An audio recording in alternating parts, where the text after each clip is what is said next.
नमस्कार दोस्तों, स्वागत है आपका हमारे इस YouTube चैनल पे। दोस्तों, अगर आपने अभी तक हमारे इस चैनल को लाइक, शेयर, सब्सक्राइब नहीं किया है तो कृपया कर दीजिए। और छोटी-छोटी चीज़ों से कैसे आप ज़िंदगी बदल सकते हैं, आपको इस YouTube चैनल में यही मिलेगा। दोस्तों, आज बात करते हैं कि ठाकुर जी को किस-किस चीज़ का भोग नहीं लगाया जाता है। वैसे तो ठाकुर जी को हर चीज़ का आप भोग लगा सकते हैं, पर कुछ चीज़ें ऐसी हैं जिनका भोग नहीं लगाया जाता है, वही मैं आपको इस वीडियो में जानकारी दूँगी। कई दालें, कई फ्रूट्स, कई मिठाइयाँ और सब्जियाँ ऐसी होती हैं जिनका भोग हमारे लड्डू गोपाल जी को नहीं लगाया जाता है।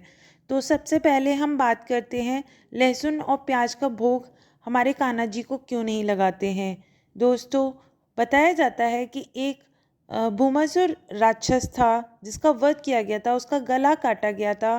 तो उसके मांस से प्याज की उत्पत्ति हुई थी और उसकी हड्डियों से लहसुन की उत्पत्ति हुई थी। इसी के साथ साथ उसके रक्त से मैसूर के दाल की उत्पत्ति हुई थी। तो दोस्तों, वैसे तो सभी जानते हैं लहसुन और प्याज का भोग हमारे लड्डू गोपाल जी क्या किसी भी भगवान जी को नहीं लगाते हैं, पर मैसूर की दाल का भोग हमारे लड्डू गोपाल जी को बिल्कुल नहीं लगाना चाहिए, क्योंकि वो उस राक्षस के रक्त से उत्पन्न हुई थी।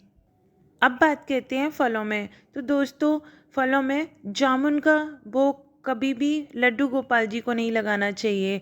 उसमें छेद होते हैं, इस वजह से वो अशुद्ध माना जाता है, इसलिए हमारे लड्डू गोपाल जी को जामुन का भोग कभी भी नहीं लगाया जाता है। दोस्तों, वैसे तो अनानास का भोग आप अपने लड्डू गोपाल जी को लगा सकते हैं, पर इतना ध्यान रखें जब भी आप उसका भोग लगाएं तो उसमें जो छोटे छोटे कांटे होते हैं उसको किसी चाकू या किसी चम्मच की मदद से निकाल कर ही आप लड्डू गोपाल जी को भोग लगाएं, क्योंकि हमारे लड्डू गोपाल जी बहुत कोमल होते हैं और उनकी जिह्वा कट सकती है उन कांटे से। इसलिए इस बात का बिल्कुल ध्यान रखें कि जब भी आप अनानास का भोग लगाएं तो उसके कांटे अवश्य निकालें। अब बात आती है सब्जियों की। तो सब्जी में बैगन का भोग हम ठाकुर जी को नहीं लगाते हैं, क्योंकि बैगन को अशुद्ध श्रेणी में माना गया है। इस बात का विशेष ध्यान रखें कि ठाकुर जी को किसी भी रूप में बैगन का भोग नहीं लगाना चाहिए। और ठाकुर जी को हींग का भोग नहीं लगाते हैं। वैसे तो दोस्तों, बांके बिहारी जी, राधा वल्लभ जी को हींग का भोग लगाया जाता है, पर जो भी इस्कॉन से जुड़े हुए लोग हैं वो कभी भी हींग का भोग हमारे ठाकुर जी को नहीं लगाते हैं।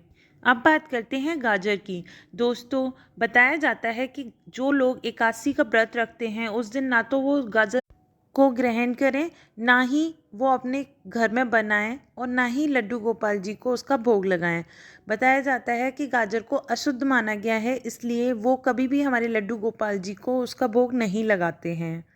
अब बात करते हैं मूली की। तो दोस्तों, मूली का भी भोग हमारे ठाकुर जी को नहीं लगाया जाता है, चाहे वो मूली की भुर्जी हो, मूली की सब्जी हो, मूली का अचार हो, पराठे हों, किसी भी रूप में आप ठाकुर जी को मूली का भोग नहीं लगाएं। दोस्तों, आजकल बहुत ज़्यादा देखा जा रहा है कि लोग कोल्ड ड्रिंक का, कोका कोला का, इन चीज़ों का भी भोग ठाकुर जी को लगा देते हैं। तो प्लीज़ ऐसा ना करें, इससे आप एक पाप के भागी बन रहे हैं, क्योंकि उसमें कैफ़ीन होती है कोल्ड ड्रिंक्स वगैरह में, और उनका कदापि हमारे ठाकुर जी को भोग नहीं लगाया जाता है। अगर आप कोई भी पेय पदार्थ अपने ठाकुर जी को देना चाहते हैं, अपने लड्डू गोपाल जी को देना चाहते हैं, तो बेशक से आप दूध, दही, छाछ, फलों के रस का या गन्ने के रस का आप भोग लगा सकते हैं।